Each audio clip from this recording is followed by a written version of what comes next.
আমাদের এই নদীর নামটি খঞ্জনা, আমাদের এই গ্রামের নামটি অঞ্জনা। আমার নাম তো জানে গায়ের পাঁচজনে, আমাদের সেই তাহার নামটি রঞ্জনা। আসসালামু আলাইকুম বন্ধুরা, চলো আমরা সহজ করে খঞ্জনা গ্রামটা আঁকি, আর সাথে রঞ্জনাদের বাড়িটা, আর পাশ দিয়ে বয়ে যাওয়া অঞ্জনা নামের নদীটা খুব সহজ করে তোমাদের এঁকে দেখাবো। আচ্ছা, ছবিটা আঁকতে হলে প্রথমে তোমাদের যেটা করতে হবে, সাদা একটা কাগজ নাও। আমি A4 সাইজের একটা পেপার নিয়েছি, সে পেপারে চারপাশে একটা বর্ডার দিয়ে দিয়েছি কালো পেন্সিল দিয়ে। বর্ডারটা দিলে দেখতে ছবিটা ভালো লাগে, এই আর কি। তারপর দেখো, আমি বাড়িটা এঁকেছি একদম ডান সাইডে, হাফ দেখা যাচ্ছে, অর্ধেক বাড়ি দেখা যাচ্ছে, তাই হাফ করে এভাবে এঁকেছি। হ্যাঁ, সামনাসামনি পুরো বাড়িও দেওয়া যায়, তো বিভিন্ন রকম গ্রামের দৃশ্য আঁকা যায়। তো আমি তোমাদের এইভাবেই দেখাচ্ছি। বাড়িটা আঁকার সাথে সাথে পাশেই দিয়ে দিলাম একটা বড় গাছ। এটা আম গাছ, জাম গাছ, যে কোনো গাছই হতে পারে। আর পাশ দিয়ে বয়ে যাচ্ছে দেখো অঞ্জনা নদী। নদীর বুকে যাচ্ছে পালতোলা নৌকা, আর ঘাটে বেঁধে রাখা ছোট্ট ডিঙি নৌকো। এই নৌকাটা হচ্ছে রঞ্জনাদের। দূরে গাছপালা, গ্রাম দেখা যাচ্ছে, বড় বড় তাল গাছও দেখা যাচ্ছে। খুব সুন্দর আকাশ, আকাশ একদম খোলা, বিশাল বড় আকাশে দেখা যাচ্ছে, অনেক পাখি। আর পাশের বাড়ির কে যেন, ও তপু মনে হয়, তপুই ঘুরে উড়াচ্ছে। কি সুন্দর ঝলমলে একটা দিন, তাই না? তোমরা কি গ্রামে বেড়াতে গেছো কখনো? তোমাদের নানার বাড়ি, দাদার বাড়ি নিশ্চয়ই আছে গ্রামে কারো। যাবে, প্রতি বছর গ্রামে যাবে, যে সুন্দর নদী, পুকুর, হাঁস, মুরগি, গাছপালা সব কিছু দেখবে।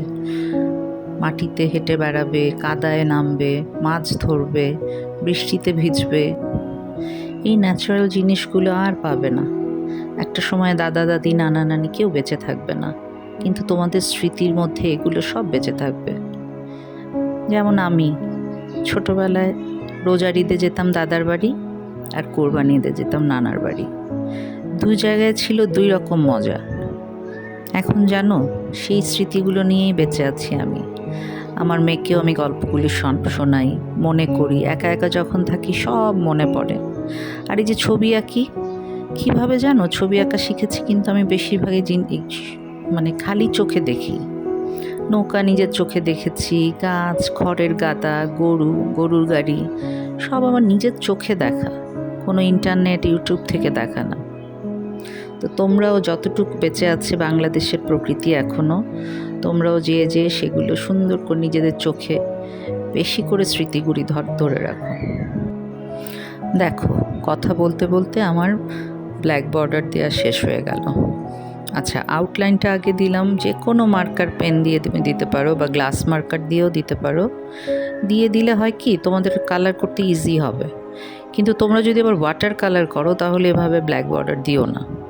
এটা হচ্ছে অয়েল প্যাস্টেল, অ্যাক্রিলিক কালার বা পেন্সিল কালার, এসবের জন্যই মার্কার দিয়ে আগে বর্ডার দিলে দেখতে ভালো লাগে, আর তোমাদের জন্য ইজিও হবে করা।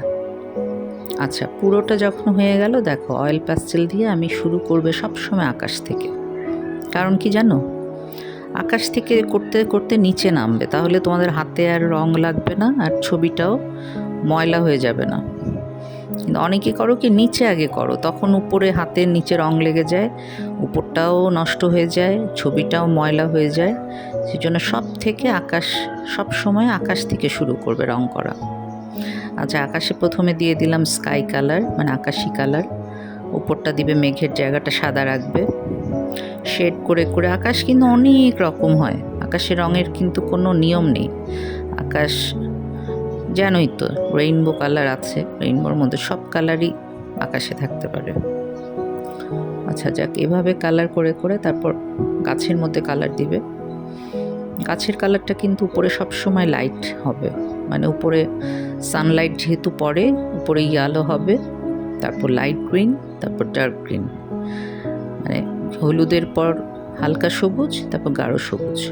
গাঢ় সবুজটা নিচে হবে, কারণ নিচের দিকে থাকে হচ্ছে অন্ধকার, মানে ডার্কনেসটা নিচের দিকে থাকে। তারপর গাছ ব্রাউন কালার যেভাবে হয়। বাড়িটা তোমরা যে কোনো কালার দিতে পারো, মাঠ কালার মানে মাটির কালার হতে পারে, ইয়েলো অকার হতে পারে, ব্রাউন হতে পারে। রং করাটা আসলে নিজের রুচি অনুযায়ী, নিজের পছন্দ মতো দেখতে যেন ছবিটা তোমার ভালো লাগে অন্যের চোখে, তাহলেই তোমার ছবি সুন্দর হবে। আচ্ছা, আর বেশি বকবক না করি, তোমরা রং দেখতে থাকো। কিভাবে রং করছি তোমরা আমার সাথে সাথে করো, তাহলে তোমাদের জন্য সহজ হবে।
একদম সহজ করে খঞ্জনা গ্রাম রং করলাম।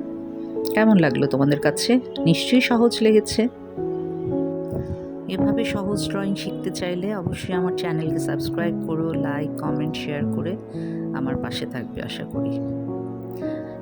আর তোমরা অনেক ভালো থেকো, সুন্দর থেকো, সুস্থ থেকো।